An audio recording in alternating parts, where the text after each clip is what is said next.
আসসালামু আলাইকুম রহমতুল্লাহি ওয়া বারাকাতুহু। প্রিয় দিনী ভাই ও বোনেরা, আজকে আমরা শিখব কালিমাতুশ শাহাদা। আমরা যেটাকে কালিমায়ে শাহাদাত বলি। তো এই ৫ কালিমা আমরা মুসলমান হিসাবে অবশ্যই আমাদের জানা থাকতে হবে। কারণ ৫ কালিমা ছাড়া কেউ ঈমানদার দাবি করতে পারবে না এবং এগুলো আমরা প্রতিনিয়ত আমল করতে হবে। এই কালিমাতুশ শাহাদা, কালিমায়ে শাহাদাত, এটা খুবই ফজিলতপূর্ণ একটা কালিমা। কারণ আমরা যখন অজু করি, অজু করার পর আল্লাহর কোনো মুমিন বান্দাবান্দি যদি আসমানের দিকে এভাবে হাত উঠিয়ে যদি কালিমাতুশ শাহাদা পড়ে, তাহলে আল্লাহ পাক রব্বুল আলামিন তার ওই বান্দাবান্দিকে মৃত্যুর সাথে সাথে জান্নাত দিয়ে দিবেন। সুবহানাল্লাহ। জান্নাতের ৮টি দরজার ভিতরে যে কোনো দরজা দিয়ে সে জান্নাতে প্রবেশ করতে পারবে। আল্লাহু আকবার। তো আসুন আমরা আজকে কালিমাতুশ শাহাদা সহি শুদ্ধভাবে ভেঙ্গে ভেঙ্গে অর্থ সহ সুন্দরভাবে শিখে নেব ইনশাআল্লাহ। তো প্রিয় দিনী ভাই বোনেরা, আমরা ভিডিও লম্বা না করে অল্প সময়ের মধ্যে আমরা ইনশাআল্লাহ কালিমাতুশ শাহাদা শিখে নিব। তাহলে এখনই শুরু করা যাক। কালিমাতুশ শাহাদা, আশহাদু আল্লাহ, আশহাদু আল্লাহ। আপনারা আমার সাথে সাথে পড়ুন। আশহাদু। আমরা এখানে অনেকে আশহাদু বলি, জি না, এখানে হবে আশহাদু।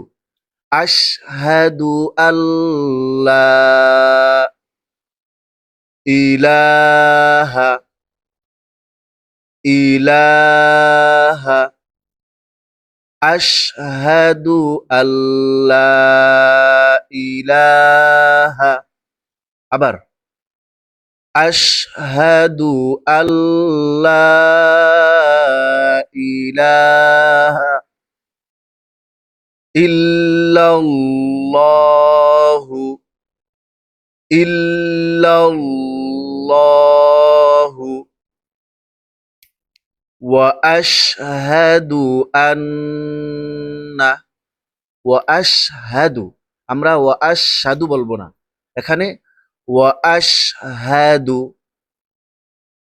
ওয়া আশহাদু আন্না। আবার ওয়া আশহাদু আন্না, আন্না এখানে ওয়াজিব গুন্না হবে, কিছু সময় এখানে ধরে রাখবেন। আন্না, ওয়া আশহাদু আন্না মুহাম্মাদান। এই যে এখানে এখানেও কিছু সময় ধরে রাখবেন, ওয়াজিব গুন্না।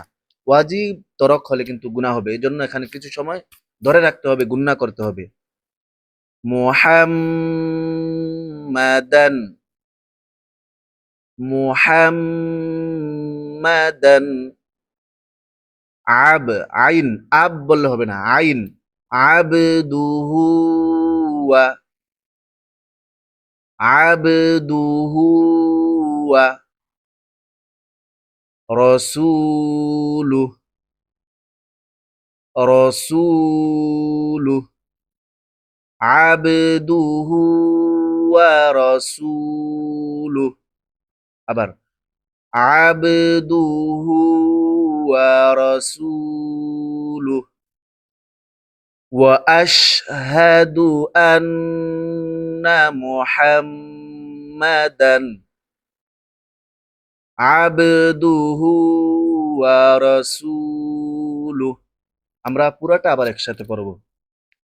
আশহাদু আল্লা ইলাহা ইল্লাল্লাহু ওয়া আশহাদু আন্না মুহাম্মাদান আবদুহু ওয়া রাসূলুহু। আশা করি আপনারা সুন্দরভাবে কালিমাতুশ শাহাদা পড়তে পেরেছেন। তো আপনারা এই কালিমাতুশ শাহাদা, এই ভিডিওটা প্রয়োজনে বারবার দেখে দেখে আপনারা শিখে নেবেন ইনশাআল্লাহ। তো কালিমাতুশ শাহাদা এর অর্থ হলো, আমি সাক্ষ্য দিতেছি যে আল্লাহ তাআলা ব্যতীত ইবাদতের উপযুক্ত আর কোনো মাবুদ নাই। অর্থাৎ আমরা যে ইবাদত বন্দিগি করি, এই ইবাদত একমাত্র আল্লাহর জন্য আমরা করি, এর উপযুক্ত আর কোনো মাবুদ নাই, আল্লাহ তাআলা একজন। তারপরে হচ্ছে আমি আরো সাক্ষ্য দিতেছি যে হযরত মুহাম্মাদুর রাসূলুল্লাহ সাল্লাল্লাহু আলাইহি ওয়াসাল্লাম আল্লাহ তাআলার রাসূল। আমরা এটাকে বিশ্বাস করি যে নবী করিম সাল্লাল্লাহু আলাইহি সাল্লাম আল্লাহ তাআলার বান্দা ও রাসূল, এটা আমাদের বিশ্বাস করতে হবে, অন্যথায় আমাদের ঈমান থাকবে না। তো এখানে দুইটা বিষয়, একটা হলো আল্লাহ ছাড়া কোনো মাবুদ নাই, আমরা যত ইবাদত বন্দেগী করি সব কিছু আল্লাহর জন্য করি। আমরা যদি অন্য কারোর জন্য ইবাদত করি, অন্য কোনো মাজারে, অন্য কোনো কবরস্থানে, গোরস্থানে যদি আমরা সিজদা দেই, তাহলে শিরিক হবে, বেদাত হবে, কবিরা গুনাহ হবে। এই জন্য আমরা একমাত্র আল্লাহর জন্য ইবাদত করব, এটা বিশ্বাস করব, ইখলাসের সাথে ইবাদত বন্দেগী করব, এবং নবী করিম সাল্লাল্লাহু আলাইহি সাল্লাম আল্লাহ তাআলার বান্দা ও রাসূল, এটাও আমাদেরকে বিশ্বাস করতে হবে। আল্লাহ পাক রব্বুল আলামিন আমার সকল দিনী মা বোনদেরকে, ভাই বোনদেরকে অর্থ সহ কালিমাতুশ শাহাদা সহি শুদ্ধভাবে মুখস্থ করার তৌফিক দান করেন। আমিন। আসসালামু আলাইকুম ওয়া রাহমাতুল্লাহি ওয়া বারাকাতুহু।